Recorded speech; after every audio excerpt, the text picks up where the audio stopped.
Halloween Ends was directed by David Gordon Green and is the end to the sequel trilogy that was started in 2018. And even though you're going to see a repetition of this in the She-Hulk review coming soon, welcome to the new set. Things are a little different. There's definitely more on the walls again. No more curtains, no more pillows and a bed. You finally have something that's actually working and up and ready. And so I'm looking forward to using this a lot more and to be talking about movies with you guys. Let's talk about the final film, which is also streaming on Peacock right now. Taking place a few years after the events of Halloween Kills, Laurie Strode has finally decided to move on and to essentially live life peacefully. Haddonfield seems to have obviously been through a lot, and there's definitely a lot of trauma and a lot of things that people are dealing with, especially victims of Michael Myers. But Michael Myers himself has disappeared. But, things have to happen, right? Because you need a final movie.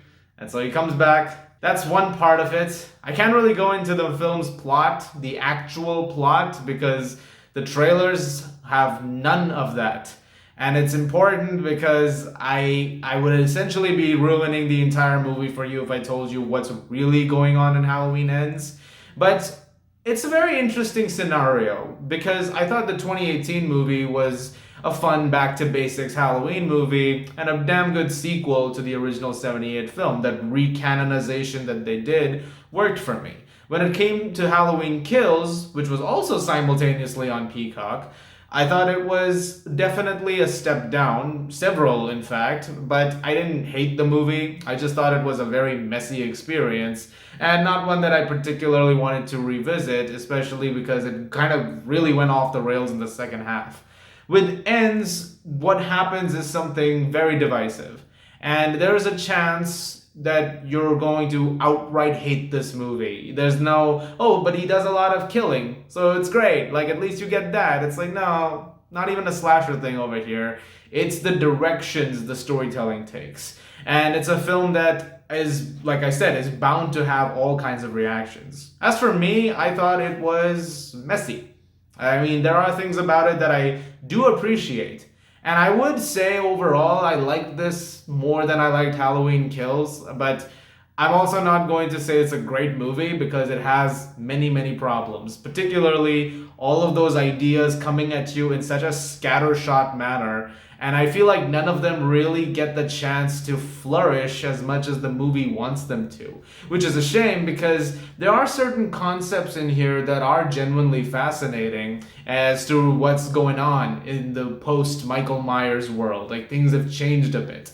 And so dealing with all of that is interesting, but the movie doesn't do as much with it as much as I hoped it would. It sort of scratches the surface on that. And those concepts, while interesting, they do go on the back burner as something else happens, which it ties into that, but it's also, again, done in a bit of a messy manner that doesn't really make much sense at times. It's a little complicated because this movie, like I said, is not one that you're outright, like, you might have an outright opinion on, but I feel like I'm kind of in the middle where I liked some stuff and I disliked other stuff. When it came to seeing Laurie Strode one last time, for now, Jamie Lee Curtis is great. I mean, that's one thing that's not left these movies, is that she remains committed to this character and she does a great job of it. I thought that Alison Strode was the character who was really potentially interesting in the first sequel, and then in Kills, she's really to the sidelines.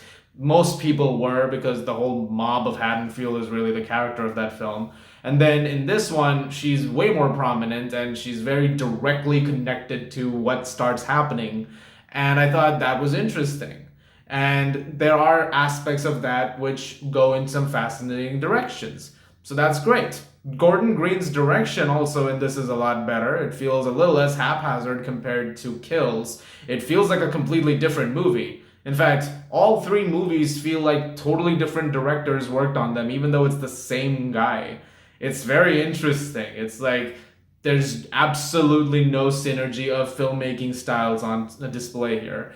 But still, cool. He did a fairly decent job of it. And John Carpenter and Cody Carpenter and Daniel Davis score once again for the third time. continues to knock it out of the park. I mean, Carpenter and music, those are two things that always will go hand in hand and will go well hand in hand.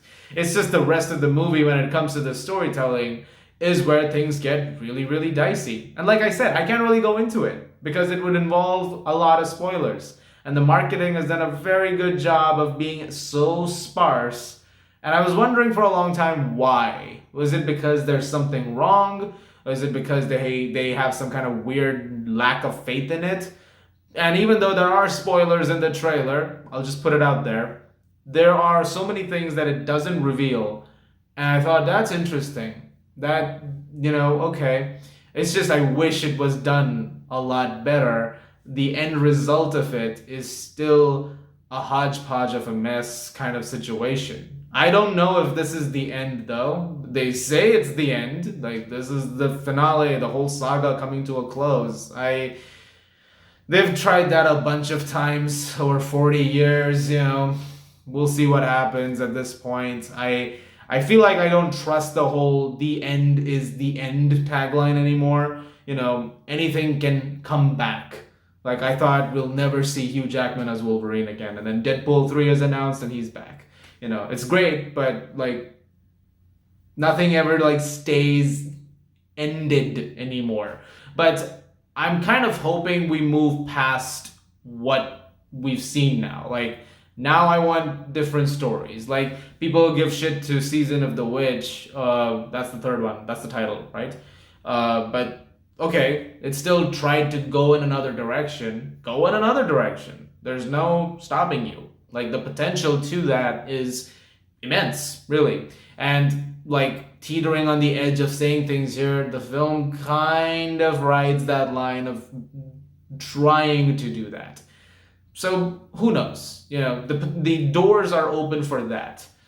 And that's all I'm going to leave it at. That being said, I've seen a lot of reactions coming in for this movie over the past day or so. Totally get all of them. Get why people are so happy it's over. Get why people are upset that it's over. Really loved it. Like I said, it's going to be a divisive movie. I'm just in the...